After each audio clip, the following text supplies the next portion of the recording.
Hi, welcome to Build Bold Business. Jillian here, and I am here to offer you free, that's right, free business advice Monday through Friday, 11 to 3 p.m. So if you have like a burning business question, I will just put my MBA hat on and get you moving in the right direction. If you're in a W-2 position and you just have a burning question about, potentially an assignment that your boss gave you, and you really don't want to go to your manager, or you don't want to turn to a colleague and try to get clarity, reach out to me. I'll help you put you in the right direction and move you on so that you can be the stellar and kill it each and every day. So whether you're a business owner, entrepreneur, or an employee, I've got you covered. So I'm really excited. And you know that I have a passion for every business to function operationally with intention, proficiency, and care for their culture. So again, I am here Monday through Friday, 11 a.m. to 3 p.m. And I am waiting to answer any questions you might have while I'm over here building my bold business. So I'll be playing really inspirational business tips and tricks and hacks. And I hope that you find this information interesting. If you have a question, then just pop in and post your question wherever you're seeing this live.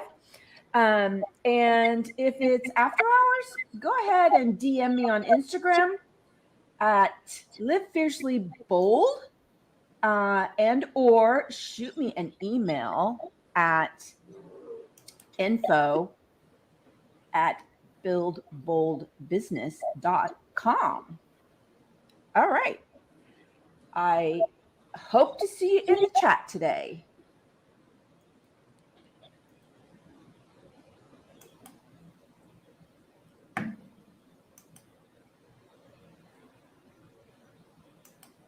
Better than a suggestion box, tap into a wealth of employee ideas.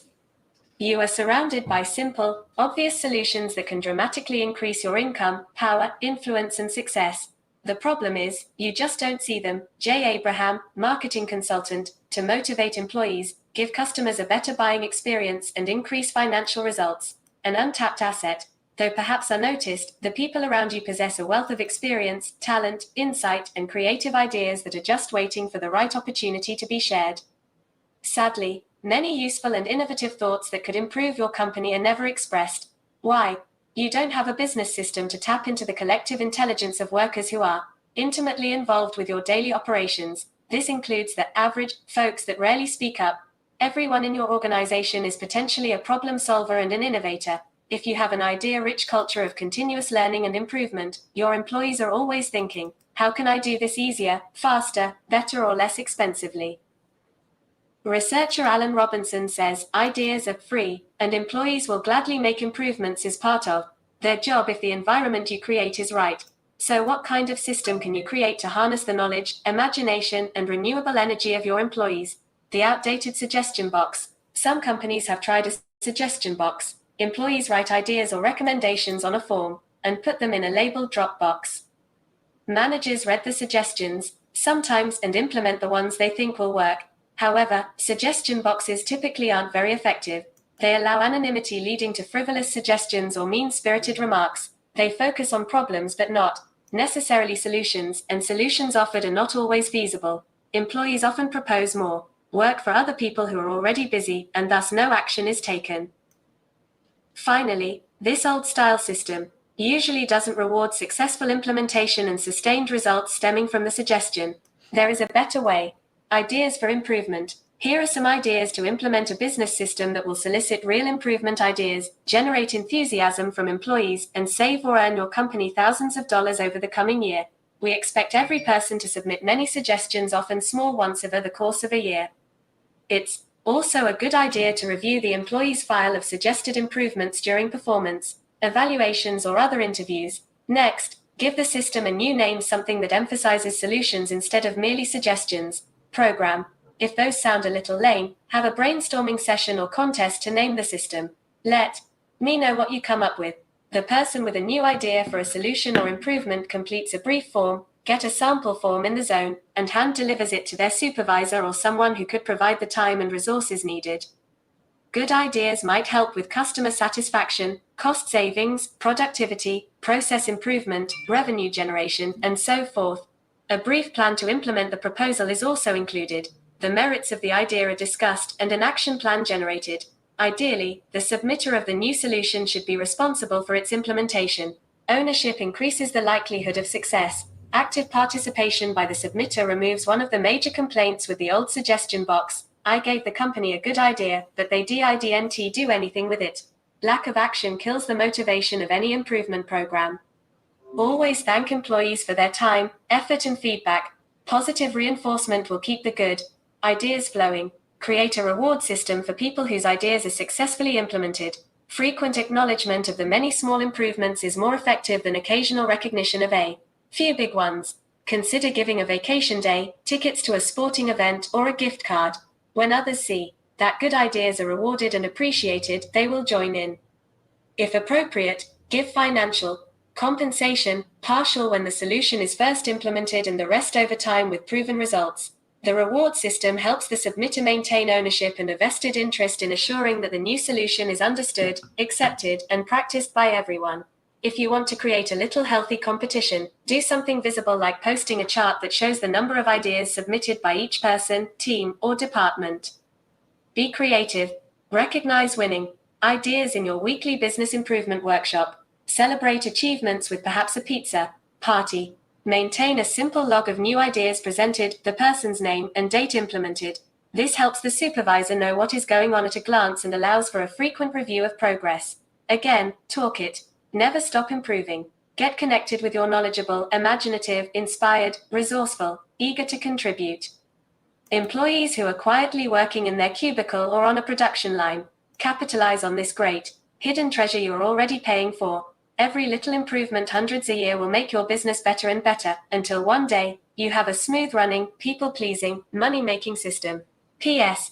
Get the business improvement suggestion form, DM live Fierce Leibold on Instagram or email info@buildboldbiz.com.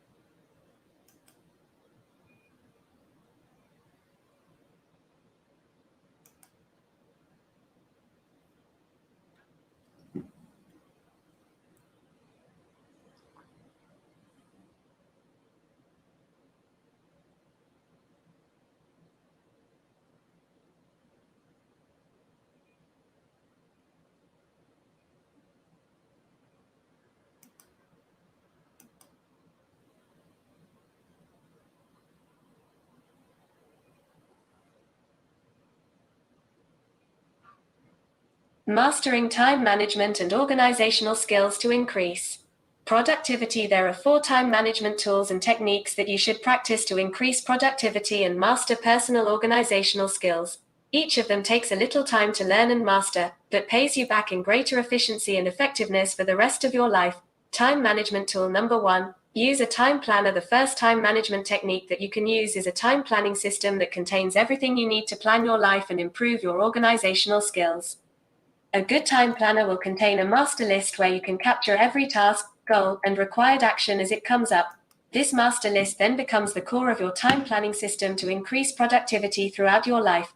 From this master list, you allocate individual tasks to various months, weeks, and days. The second part of the time planning system is a calendar that enables you to improve your organizational skills by planning several months ahead.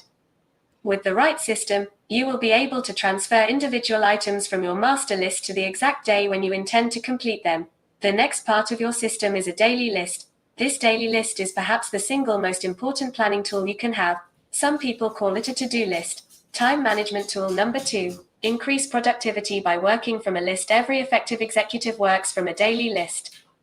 It is the most powerful time management technique ever discovered to increase productivity and improve your organizational skills. Ineffective executives, those who are overwhelmed with too many things to do and too little time, either do not use a list or do not refer to a list if they have one in the first place. They often resist the idea of writing everything down. As a result, they find themselves continually distracted by ringing phones, interruptions, unexpected emergencies, and email requests.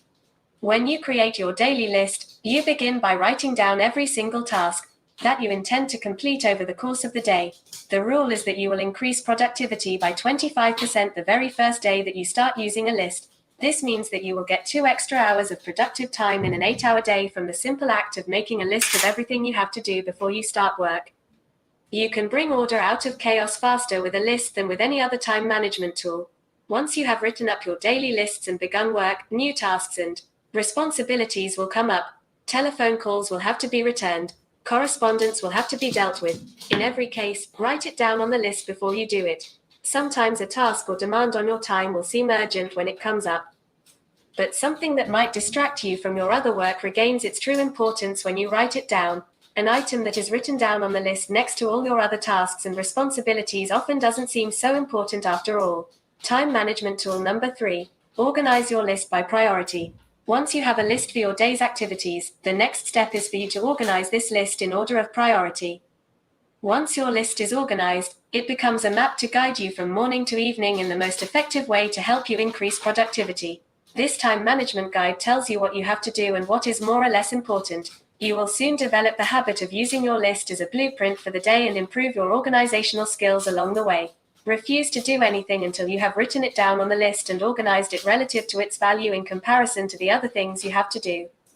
Time management tool number 4. Improve your organizational skills with a 45 file system.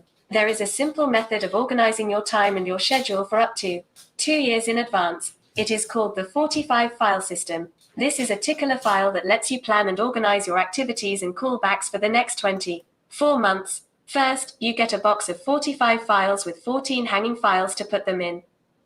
The 45 files are divided as follows. There are 31 files numbered 1 through 31 for the days of the month. There are 12 files for the months of the year, January through December. The last 2 files are for the next 2 years. This is a wonderful time management system that you can also use with hanging files in your desk drawer. When you have an appointment or responsibility for 6 months from now, you simply drop it into that monthly file.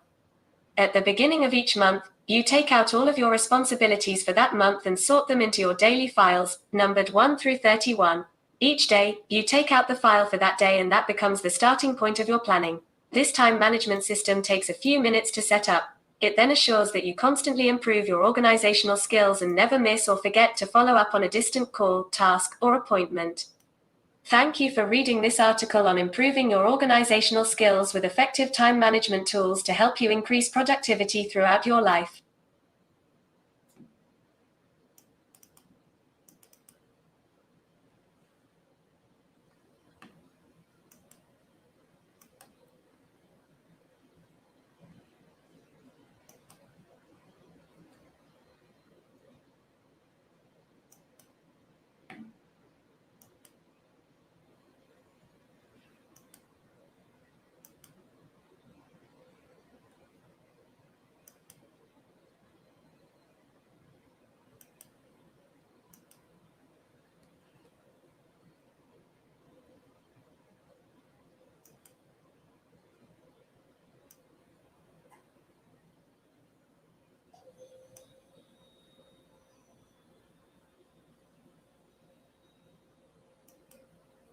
Going to be out of the game.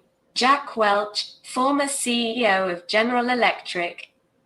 Achieve ever-increasing value for customers. Like Six Sigma and the theory of constraints, lean thinking is an important business improvement philosophy and strategy that should be familiar to small business owners. 2 guiding principles stand as the pillars of lean thinking.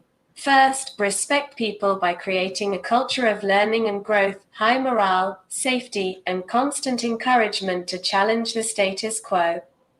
Second, develop an unrelenting focus on improvement that delivers the best quality products and services in the shortest possible lead time, thus providing maximum value to customers while driving down waste and cost. Respect people. Lean thinking puts people before products and services. For example, a new Toyota production plant starts training and developing people 2 years before they begin manufacturing. Respect for people includes employees, supply partners, and customers. Customers are not just external, but also the next person or process in a stream of operational tasks. By tapping into the wealth of experience, talent, and creativity of ordinary employees, you can create extraordinary business systems and processes. Trusting and empowering small teams will encourage continuous improvement of products, services, and business operations. Are homegrown and proficient in systems thinking and process improvement strategies and skills. They are hands-on masters of their work domain and personally teach it to others on the team. Managers get out from behind the desk and go where the work is performed to see problems with their own eyes, build relationships of trust, foster teamwork, and help their people find solutions. Add value. Value enabling, such as accounting, purchasing, and human resource. These activities are necessary to support the operation of the business. Everything else is waste that should be kept to a minimum. Typically, 80% of what is done in a business process is non-value added. Only 20% would get customers to open their wallet. For example, providing a customer with information about a product is value added because it increases their personal knowledge.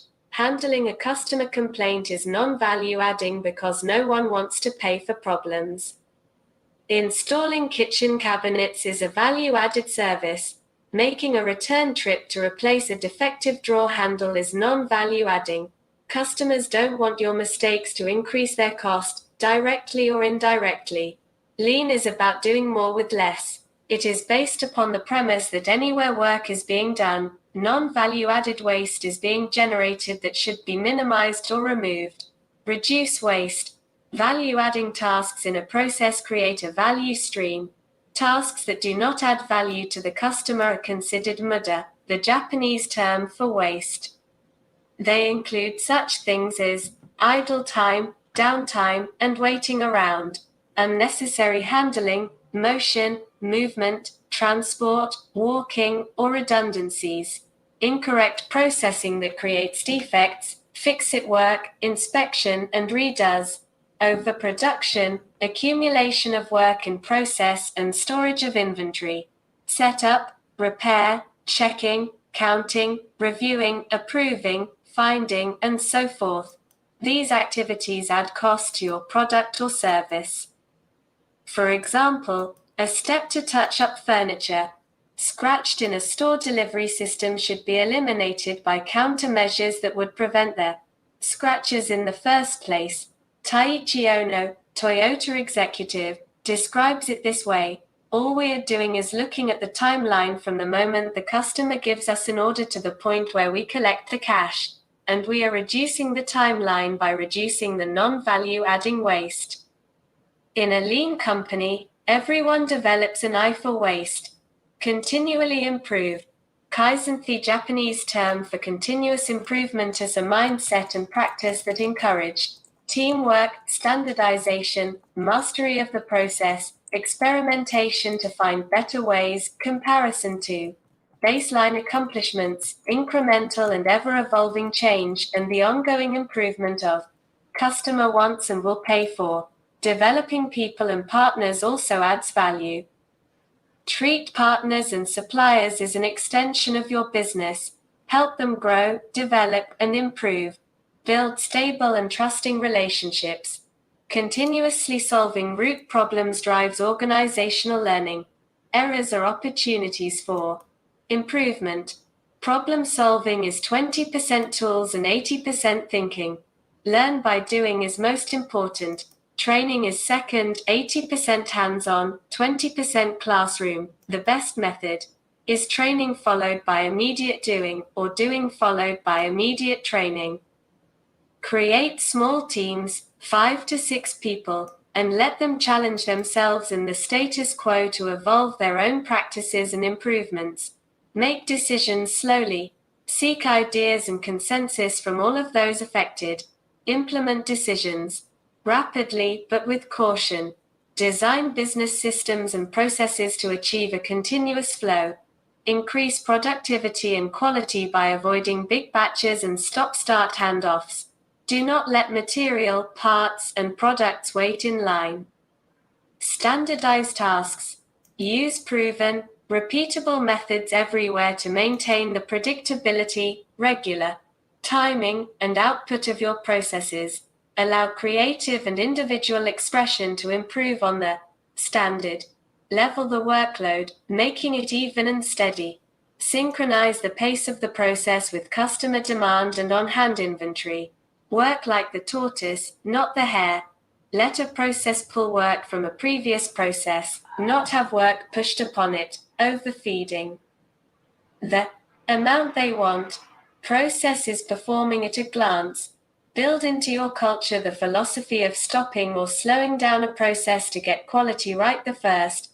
Don't trouble your customers, anyone affected by your work or decisions. Don't force people to do wasteful work.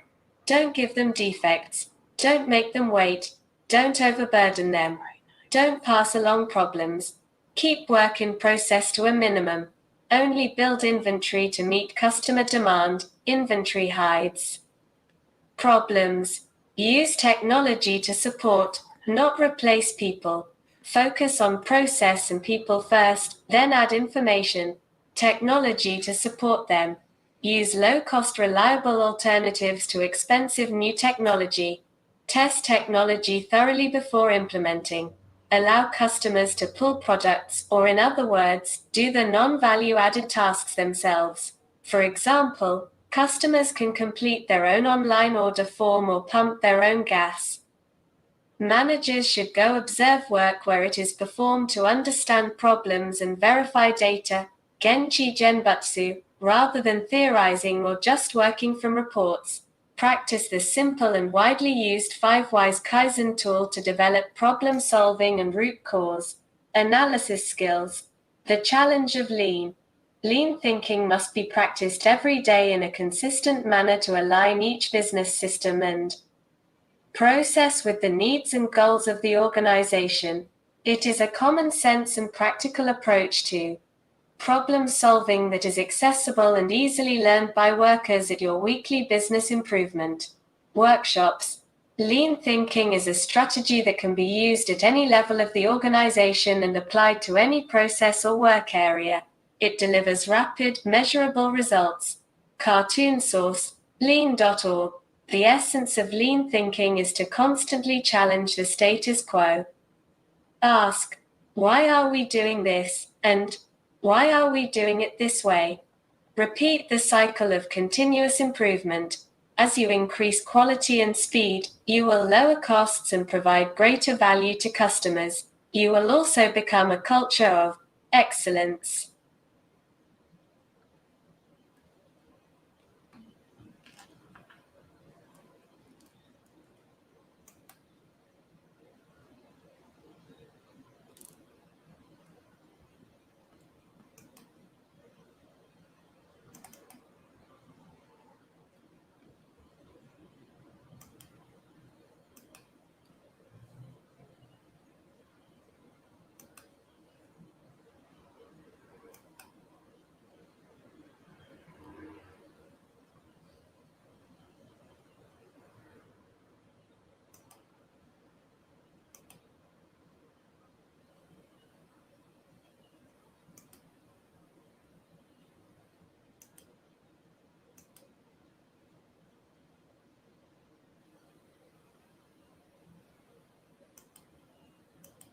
Your break-even point to enter the profit zone.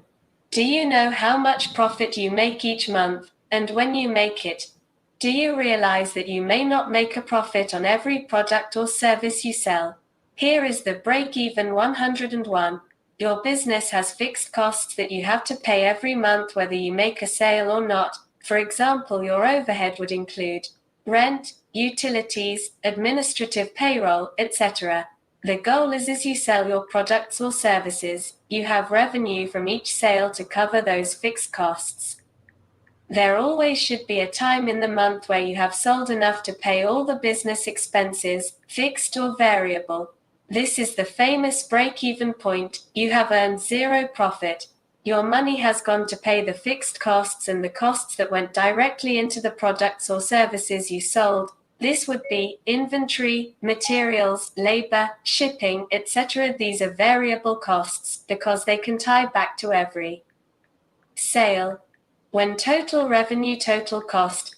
When the revenue from sales is equal to your total fixed and variable costs, you are now at the financial break-even point. The next sale you will be in the profit zone. With the break-even calculation you will be able to determine the amount of sales required to break even. Many industries miss this calculation and come up short every month. Some service industries do not add in their overhead percent to the cost of labor and are missing a large piece of the break-even calculation and come up short. A great side note to keep in mind, many businesses do not reach their break-even point and get in the profit zone until the last few days of the month. They are just covering costs and passing income along to vendors, employees, and good old IRS. If your break-even point generally comes late in the month and sales decline, you can find that month end with a great deal of hard work and zero profit, called the loss or deficit.